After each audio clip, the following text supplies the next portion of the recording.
So yeah, and I thought the sync might be best if you count us down like a 3, 2, 1, then we both clap at the same time, and Okay. then it might not be 100% right, but then you can just tweak it when it comes to the post editing and all that. That sounds fine.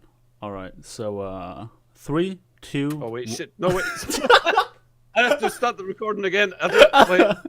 Smoke weed. All right. 3, 2, 1, go. Okay, I think we're fine. Weed. All right. 3, 2, 1, go. That's good enough, honestly. Weed. Okay, I think for the sake of simplicity, we should just start with a really controversial question and like work our way up from there. You know what I'm saying? I know exactly what you're saying. Yeah, go for it. All right. So you've played on both NA and EU servers, right? Yep.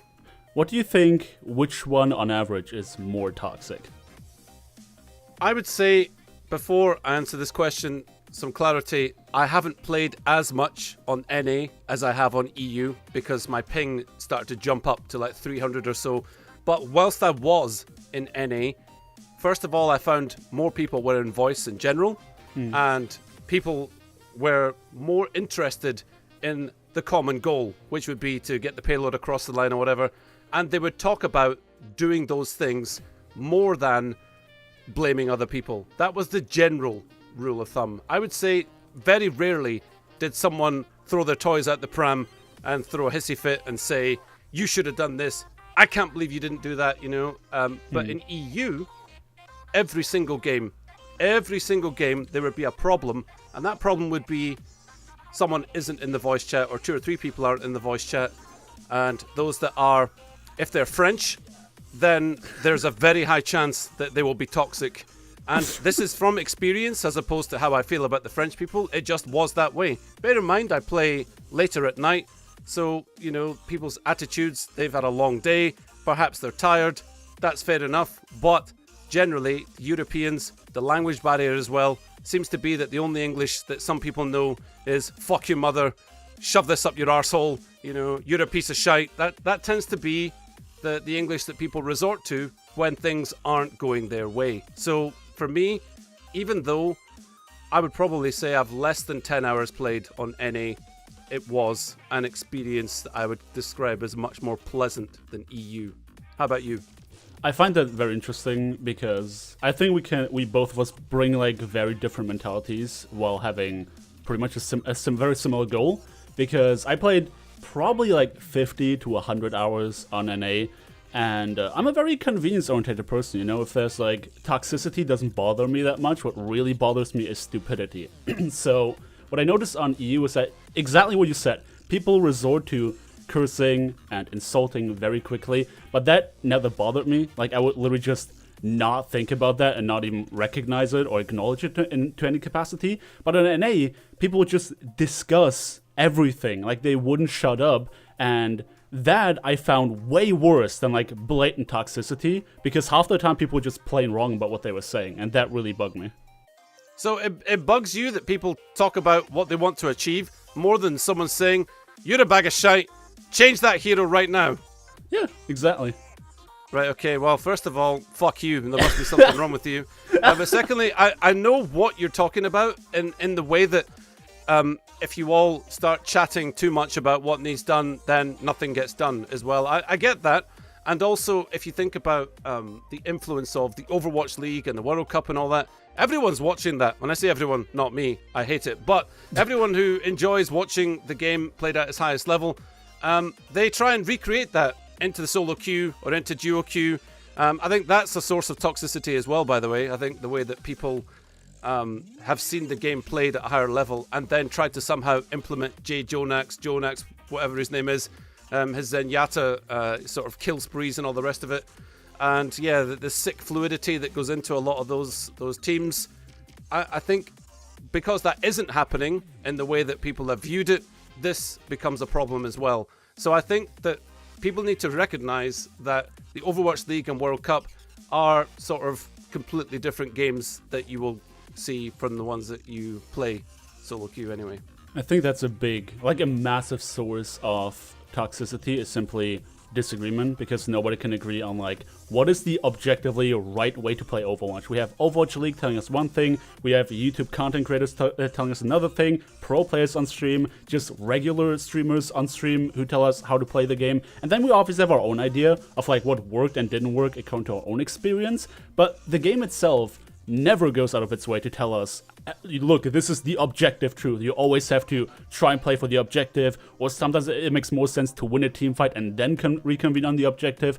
And because we don't have this like this red string we can follow, and there's so much that's just out there and worth discussing, I think this disagreement creates more toxicity than anything else. Yeah, I completely agree, and there are just so many factors that go into it. So it's not just that, in terms of everyone having a different opinion on how to play. The game does work differently at different ranks, so hero comps and all that will obviously differ. And also, how you see the game will, well, let's just face it right now. If you're a tank, and you're a tank main, and you play nothing but tanks, your view of an Overwatch game is going to be different to someone that just zips around the map as Tracer. Absolutely. They will work their way around the back and the sides, and if they die in the tank's eyes, they're like, what the hell, dude? You've completely destroyed our push. Let's group up. You're like, but I'm Tracer. I'm not going to stand behind your shield, am I?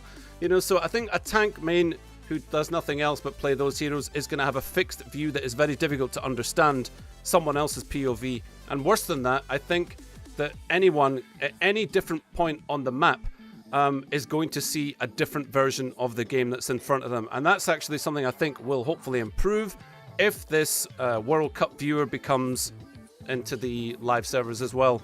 That whole idea of being able to watch back everyone's POV so that you can then say, what the hell was that Genji doing whilst I was dying on point?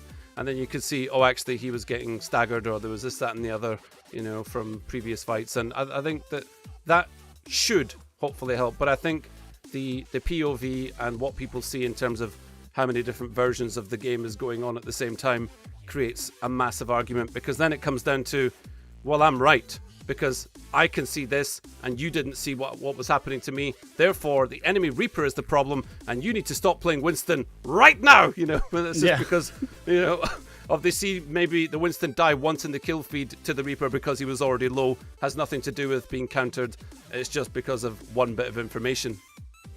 Yeah, everyone's sort of like has their own version of their own reality because they like the perspective of their teammates and the enemies. And that's just... I honestly, because the thing is, last time I had one of those like podcasty things, I talked with Echo, and one thing that he mentioned was when he started playing Doomfist on an old account, where he played in the exact same elo as his main account, just learning that perspective of a Doomfist player really helped him play around that Doomfist, and I think people underestimate that. I understand being in your comfort zone, like, hey, I'm a tank player, I'm a DPS player, and I don't want to do anything else than that because this is what's fun to me, but you will be surprised how much better you get at your role and how much more understanding you get towards your teammates by just spending like, I don't know, 10, 20 hours actually practicing other roles, because suddenly you have a broader view of that whole battlefield. You see how the enemies take, how your team takes in any given situation from more than just the DPS perspective or any other role that you play. Yeah, absolutely. In fact, flexing for flexing's sake is probably going to make someone who's a one-trick pony better at their job, because then they would have a more complete view of the game. At least it would help remove that aspect of toxicity in terms of not understanding the reasoning for someone's decision-making process, especially when people who are going around the flanks, not going to be relying on heals, they're going to play maybe more near the health packs or whatnot. Yeah, I think it's a really valid point. But hey, let me just say this right now.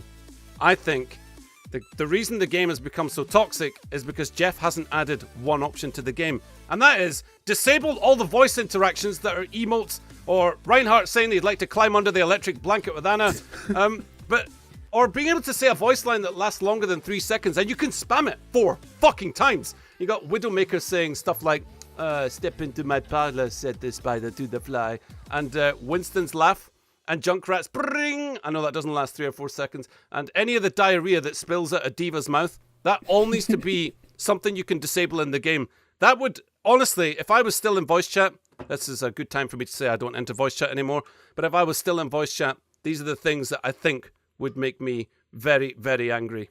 Do you like those things, or they don't bother you at all, do they? I feel like that's more of a matter of like what's tilt-inducing to you more than what makes it toxic. Like, So does it bother you though? Like to hear Winston laugh over your corpse? to me, what's really important is the context behind it. Like, if there's this Symmetra one trick that keeps spamming her voice line and she doesn't do anything to help the team, you can tell it's just for mocking's sake. But if you have like a rivalry with that other Winston and then he like emotes or voice lines on your body, personally I find that pretty funny. You find it funny? Yeah, I find it pretty funny, yes. Okay then. Have you ever seen any of my videos? I spray like every other body I kill. Yeah, I'm gonna be honest. When your channel started to die, I just stopped watching your videos as well. So that was it. Fuck! That's one less viewer, goddammit. No, but I will go back. No, go on. I mean, the thing is too that because you talked about flexing earlier, people always feel like there's these like get out of jail free cards for being toxic, right? They're like, well, I flexed and my team didn't flex, thus I can be toxic towards them. And they use everything they can get, like silver medals, gold medals, choosing what they perceive to be the right hero, deciding to go for an Overwatch League strat when it really doesn't make sense. They will use anything to justify them being toxic. And that, I think, that bothers me more than anything else when it comes to toxicity. Yeah, I've got to say, it's like people, see this kind of, they have taken one for the team by playing Anna or by playing Ryan, that they suddenly have this big dick that they can swing around into people's faces and command the actual comp of the team. And that actually really annoys me.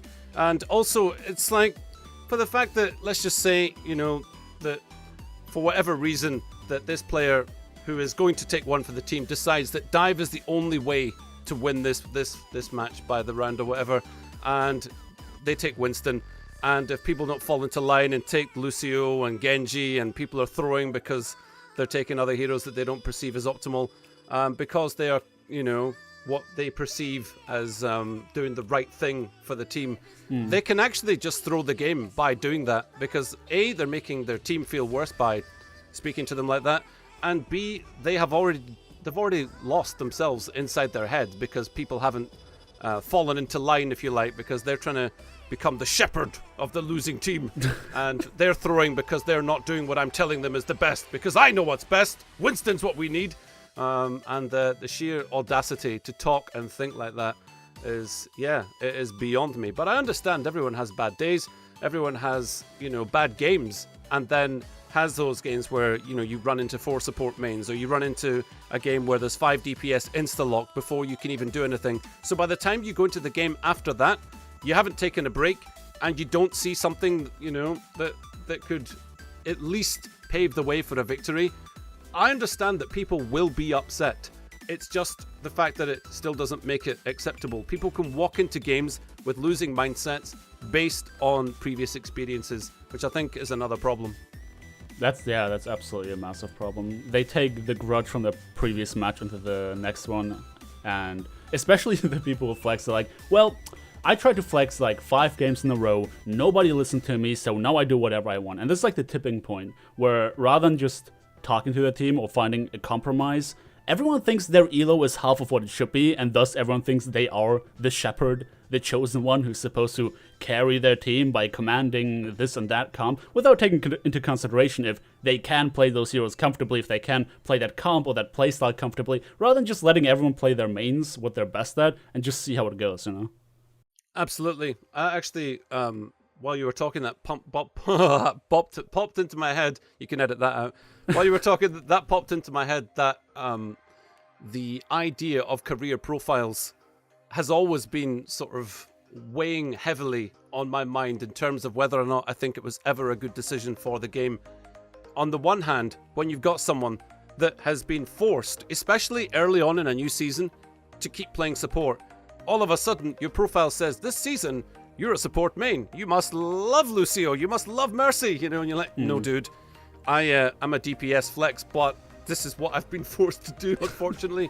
And people look at the profile and become toxic because they've seen 2 hours of Mercy and an hour of Lucio or whatever, but in actual fact it's someone that prefers to play Soldier. And on that front, I think, it makes sense that the career profiles are hidden. But the other thing is, when it comes to the problem of the Smurfs and the boosted people and those who basically are just trying out a hero because they just want to in comp and never have, it does create huge problems because you don't know. Everything's private, so you don't have a clue if someone is boosted, if someone is trying a new hero for the first time. And yeah, I just wonder which is better, private by default or public by default, because I don't know how many accounts I've got, but let's just say I didn't bother to change them, mainly because I've got quite a few to manage. But I wonder if a lot of casual players just don't bother either, because it's by default, it is set to friends only, I think it is. You can go completely private so none of your friends see it, but I was just wondering if it's a bad idea or not, that it is that, default setting that no one's inclined to change it, and you can't be blamed for it because you just never bothered to get into the options menu and sort it. Yeah. I think it's a fallacy. Like, we've had this discussion ever since they announced private profiles, and I think it's a fallacy to say that, hey, private profiles created even more toxicity, which is what a lot of other people say, because the thing is that most of the people who get toxic in response to somebody's profile being private are likely either already aggravated because of something and they just want to prove that they're right, or they're the kind of person that would be toxic regardless of what reason they find. There are these kinds of people who literally just get toxic for being toxic's sake, right? And private profiles, in my opinion, play into that same category. Where, personally, if somebody's playing bad, like, I don't think to myself, oh no, I need to know why they're playing bad, because I have the proof is in the pudding. They're in my game. Right now they're bad. I don't care about anything else. But for some reason, people need that confirmation of like, oh, he was a platinum 5 seasons ago, so that makes him a really bad player or something. Which to me is completely nonsensical. Yeah, okay, so there is that. But what about the situations where someone has chosen another hero, maybe they loaded the game in late or they were at the toilet or whatever, they come back and their main has been chosen by somebody else and they end up taking something they're not so good at, and they don't ask for whatever reason for that hero, like, oh, YOLO, whatever.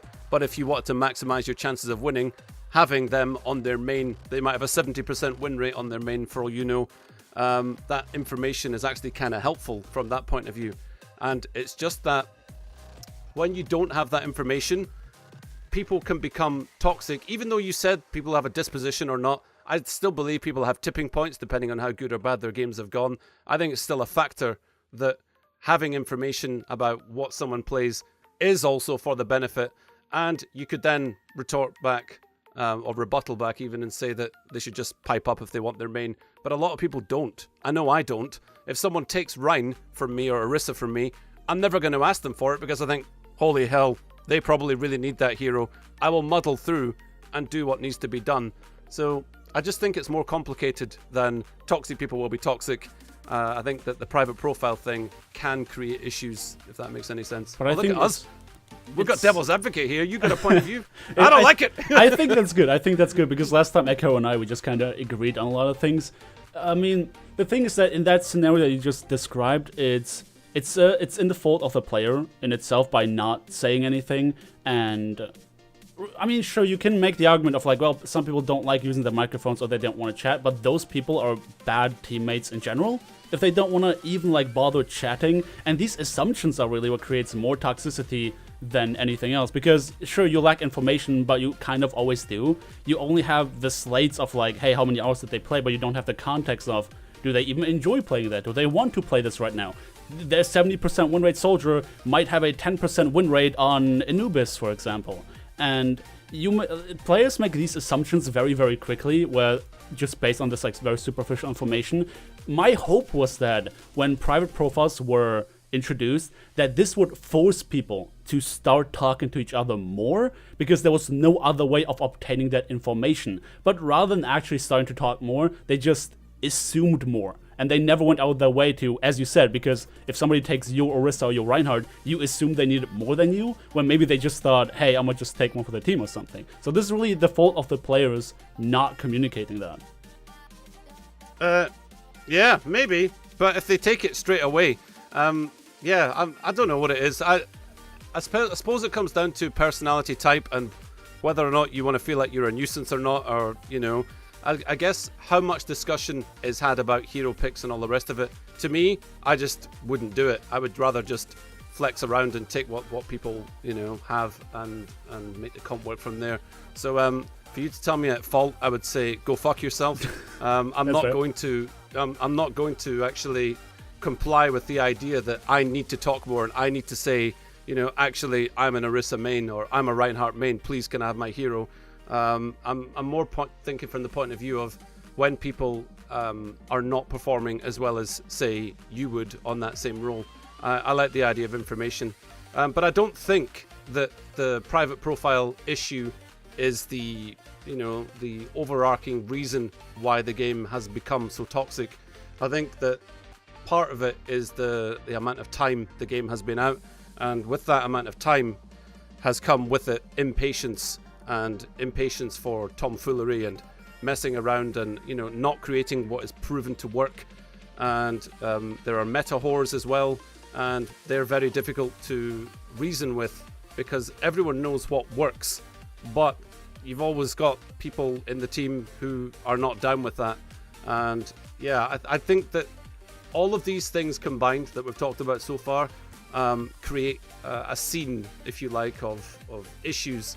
And if you sat everyone down, tied them up and put them back to back on a chair, whatever, and put a gun to their head, and you wouldn't get the answers that you're looking for if you tried to sit them down and reason with each other, because everyone just has this completely different opinion on what's wrong with the game, how it should work, all the issues that could be solved that haven't. I think it is just so complex, and not to mention the amount of heroes in the game that are balanced and tweaked and constantly in a state of change, and not everyone keeps up with with what's working and what's not. And when you say you like the idea of more information, then I think we can get into what is it, toxicity, or is it something else that makes you not want to join voice chat, which is arguably the best way of distributing information? So for me, I'll be as clear as I can when I talk about voice chat now. For me, I'm in a unique place of my energy gets drained extremely quickly. So when you told me that if someone's toxic to you, that doesn't even register for you. Your brain can naturally filter that through and not take offense by it.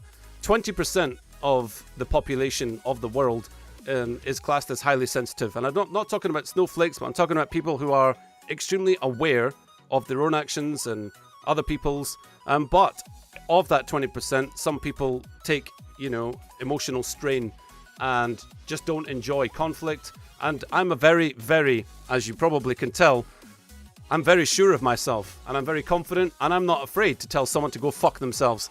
But I don't like it, and I don't like it when people who I don't know start being toxic. And because of it, if it happens to me once, I feel drained.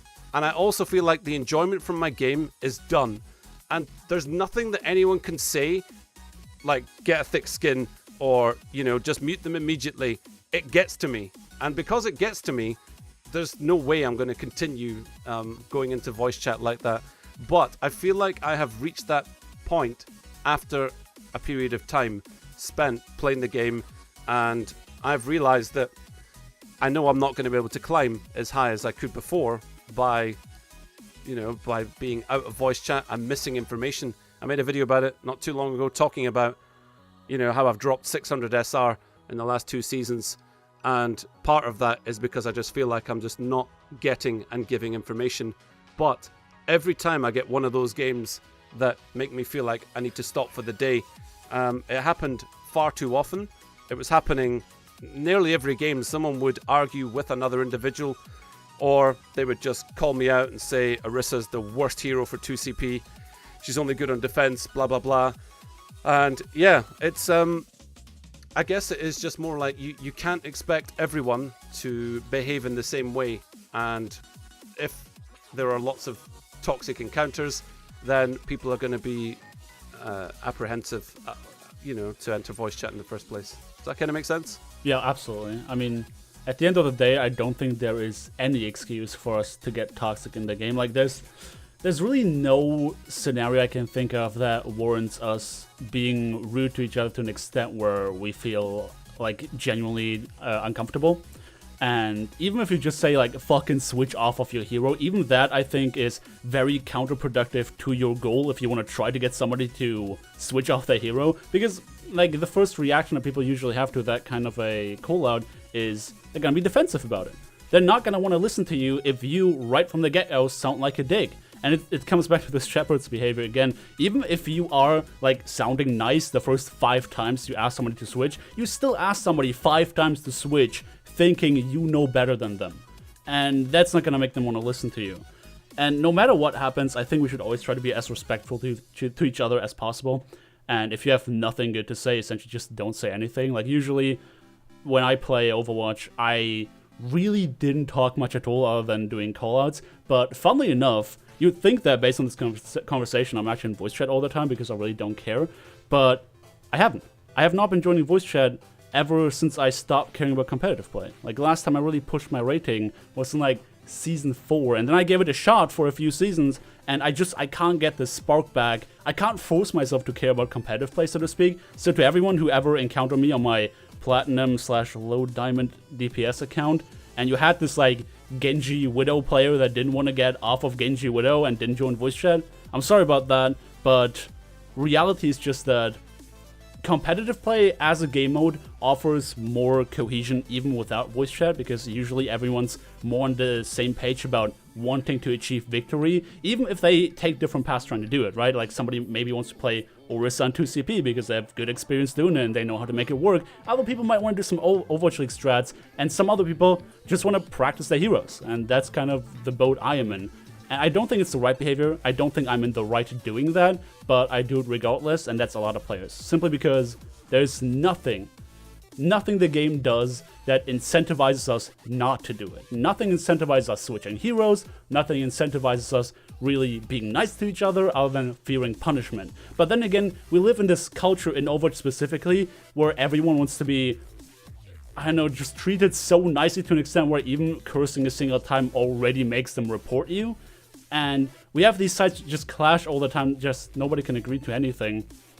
And I just don't know what can fix this at this point. I honestly think that when it comes to toxicity in Overwatch, the game is simply broken.